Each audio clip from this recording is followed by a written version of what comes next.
नमस्ते कक्षा 6 के सभी विद्यार्थियों, मेरा नाम है प्रसाद और आप सभी का आज की इस गणित की क्लास में मैं स्वागत करता हूं। और आज की इस गणित की क्लास में हम संख्याओं की तुलना करना सीखेंगे। सो बिना किसी क्षण गवाए आज का ये वीडियो हम शुरुआत करते हैं।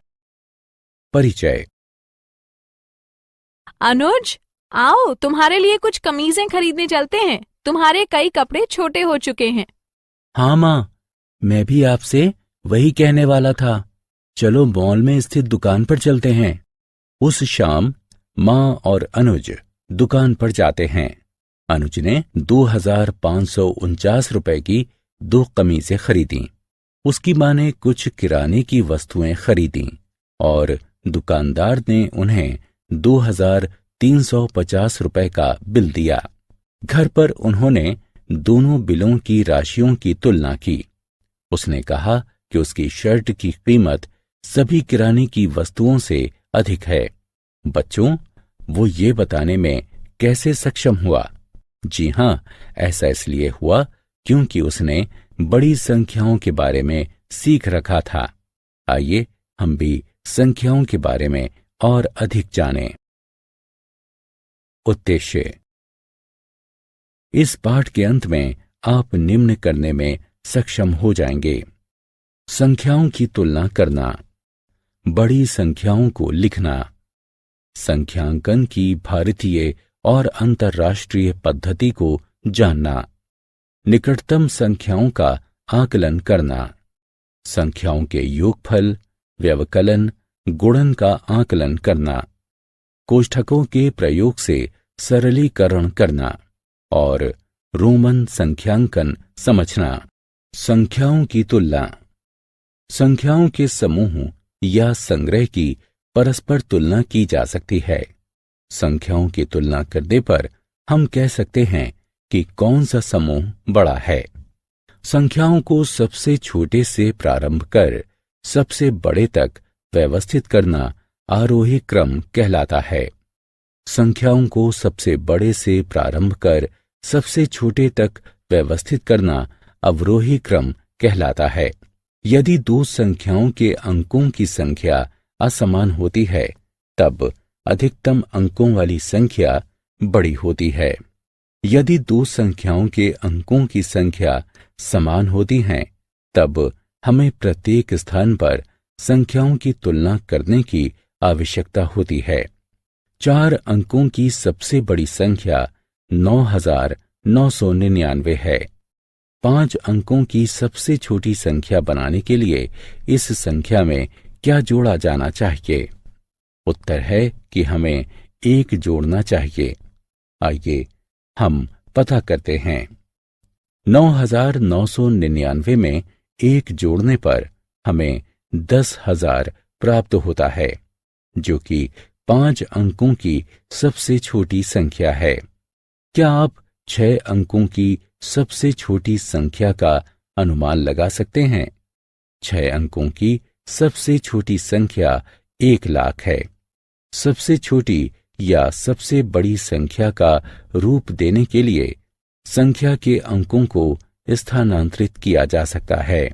आइए देखते हैं कैसे। बड़ी संख्याएं लिखना। कभी कभी संख्याएं इतनी बड़ी होती हैं कि उन्हें समझना कठिन हो जाता है। तब संकेतन के प्रयोग द्वारा बड़ी संख्याओं को लिखने एवं पढ़ने में सहायता मिलती है। हमारी दशमलव संख्या पद्धति में 1 अंक का मान संख्या में उसके स्थान या स्थिति पर निर्भर करता है।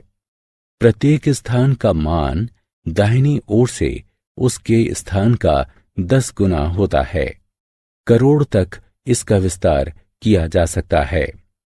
चार्ट संख्याओं को लिखने एवं पढ़ने में सहायता करता है एवं इसे स्थानीय मान चार्ट कहा जाता है।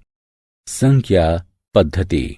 संख्यांकन की भारतीय पद्धति में हम इकाई, दहाई, सैकड़ा, हजार एवं तत्पश्चात लाख और करोड़ का उपयोग करते हैं। चलिए करोड़ को दर्शाते हैं। हजार, लाख एवं करोड़ को दर्शाने के लिए कॉमा यानी अल्प विराम का उपयोग किया जाता है। प्रथम अल्प विराम सैकड़े के स्थान यानी दाएं से तीसरे अंक के पश्चात आता है। ये 1000 अंकित करता है। दूसरा अल्प विराम आगे के 2 अंकों के पश्चात यानी दाएं से 5वें अंक के पश्चात आता है। ये 10,000वें स्थान के पश्चात आता है एवं लाख को दर्शाता है। तीसरा अल्प विराम आगे के अन्य 2 अंकों के पश्चात यानी दाएं से 7वां अंक के पश्चात आता है। ये 10 लाख के पश्चात आता है। अंतर्राष्ट्रीय संख्यांकन पद्धति जिसका प्रयोग किया जा रहा है उसमें हमारे पास इकाई, दहाई, सैकड़ा, हजार एवं तत्पश्चात मिलियन है। 1 मिलियन 1000 का 1000 का होता है। अल्प विरामों का प्रयोग 1000 एवं मिलियन को दर्शाने में किया जाता है। ये दाएं से प्रत्येक तीसरे अंक के पश्चात आता है। प्रथम अल्प विराम 1000 दर्शाता है एवं अगला अल्प विराम मिलियन को दर्शाता है। आइए कुछ बिंदुओं को देखते हैं। 1 करोड़ 100 लाख के बराबर होता है। 1 मिलियन 1000 के बराबर होता है। 10 करोड़ 100 मिलियन के बराबर होता है। 100,000 1 लाख के बराबर होता है। निकटतम संख्याओं तक आकलन।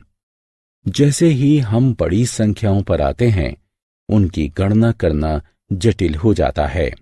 जटिलता से बचने के लिए हम आकलन या सन्निकटन करते हैं।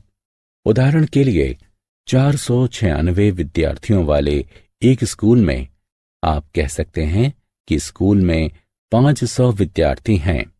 निकटतम दहाई तक सन्निकट संख्या का तात्पर्य ये पता लगाने से है कि वो किस दहाई के निकटतम है। उदाहरण के लिए 23 का निकटतम सैकड़ा तक 20 के रूप में सन्निकटन कहते हैं। निकटतम सैकड़ा तक सन्निकट संख्या का तात्पर्य ये पता लगाने से है कि वो किस सैकड़ा के निकटतम है। उदाहरण के लिए 423 का निकटतम सैकड़ा तक 400 के रूप में सन्निकटन करते हैं। निकटतम 1000 तक सन्निकट संख्या का तात्पर्य ये पता लगाने से है कि वो किस 1000 के निकटतम है। उदाहरण के लिए 3800 का निकटतम 1000 तक 4000 के रूप में सन्निकटन करते हैं। योगफल, व्यवकलन और गुणन का आकलन। निकटतम संख्या तक आकलन करके 2 बड़ी संख्याओं के योगफल का आकलन करने में सहायता मिलती है। उदाहरण के लिए 4780 एवं 3325 को जोड़िए। 4780 का सन्निकटन बराबर 4800 है। 3325 का सन्निकटन 3000 है और दोनों का योगफल 7800 है। निकटतम संख्या तक आकलन करके 2 बड़ी संख्याओं के व्यवकलन का आकलन करने में सहायता मिलती है। उदाहरण के लिए 29,664 से 22,345 को घटाइए। 29,664 का सन्निकटन बराबर 30,000 रुपये है। 22,345 का सन्निकटन बराबर 20,000 है और दोनों का अंतर 10,000 है।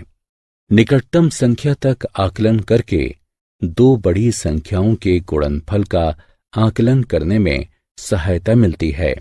उदाहरण के लिए 33,467 एवं 8,888 का गुणन देखिए।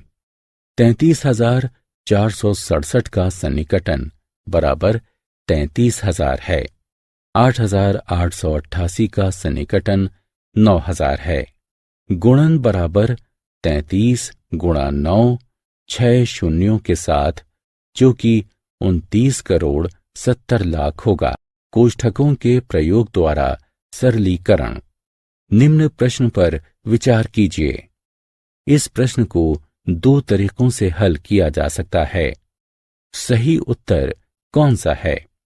कोष्ठकों का प्रयोग हमें समस्याओं में उलझनों से बचाता है, जहां हमें एक से अधिक संक्रिया की आवश्यकता होती है। आइए देखते हैं कैसे। यदि स्क्रीन पर दिखाए प्रश्नानुसार प्रश्न दिया जाता है, तब इसकी गणना करना सरल होता है। हाँ, उत्तर 17 गुणे 109 बराबर 1853 के रूप में होगा। चलिए आइए इसे सरल करते हैं।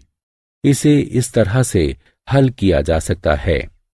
8 गुणा कोष्ठक में 100 जमा 8, जो कि कोष्ठक में 8 गुणा 100 जमा कोष्ठक में 8 गुणा 8 के बराबर होगा।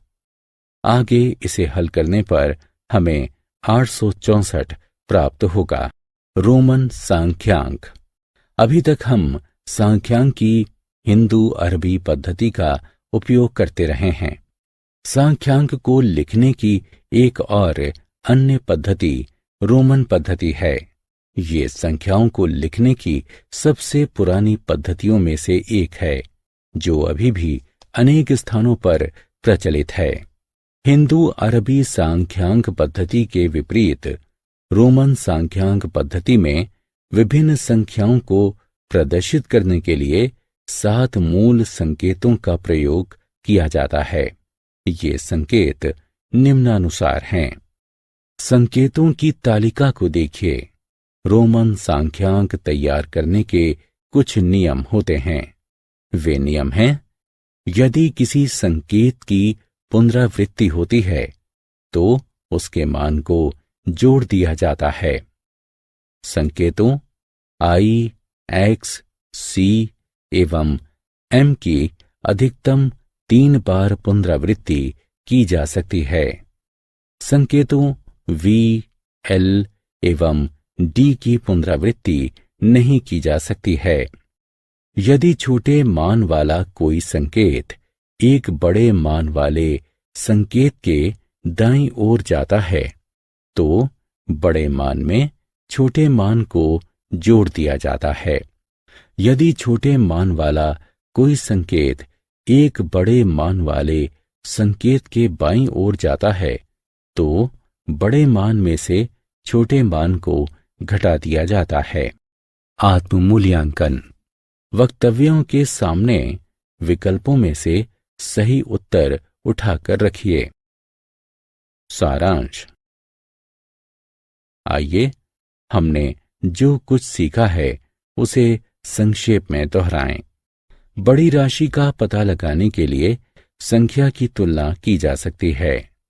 संख्याओं को विभिन्न रूपों में लिखा जा सकता है। सांख्यांकन की भारतीय एवं अंतर्राष्ट्रीय पद्धति एवं उनके मध्य अंतर। एक पूर्ण संख्या के निकटतम तक एक संख्या का सन्निकटन कैसे करते हैं। सन्निकटन का उपयोग करते हुए योगफल, व्यवकलन, गुणनफल का आकलन, कोष्ठकों के प्रयोग से गणना को सरल कैसे करते हैं। रोमन सांख्यांक। आप सभी बच्चों का तहे दिल से धन्यवाद इस वीडियो को फिर से एक बार देखने के लिए। आप इस वीडियो को लाइक कीजिए, यूट्यूब चैनल को सब्सक्राइब कीजिए और इस वीडियो की लिंक आपके फ्रेंड्स के साथ शेयर कीजिए। अगर आप एक बच्चे के माता पिता हैं और एक वीडियो देख रहे हैं तो आपसे उम्मीद है कि आप प्ले स्टोर से जाके DA2 एकेडमी का ऐप डाउनलोड कीजिए, ताकि इससे रिलेटेड और सब्जेक्ट के भी और विषयों के भी वीडियोस आप देख सको और वो डाउनलोड कर सको, या फिर स्टोरीज अपडेट हमारे चैनल से रिलेटेड अपडेट आपको मिलते रह सके। आज की वीडियो के लिए बस इतना ही। अधिक जानकारी के लिए डिस्क्रिप्शन चेक करें। धन्यवाद। आपका दिन शुभ हो। बेस्ट ऑफ लक बच्चों। Bye bye. अपना ख्याल रखना।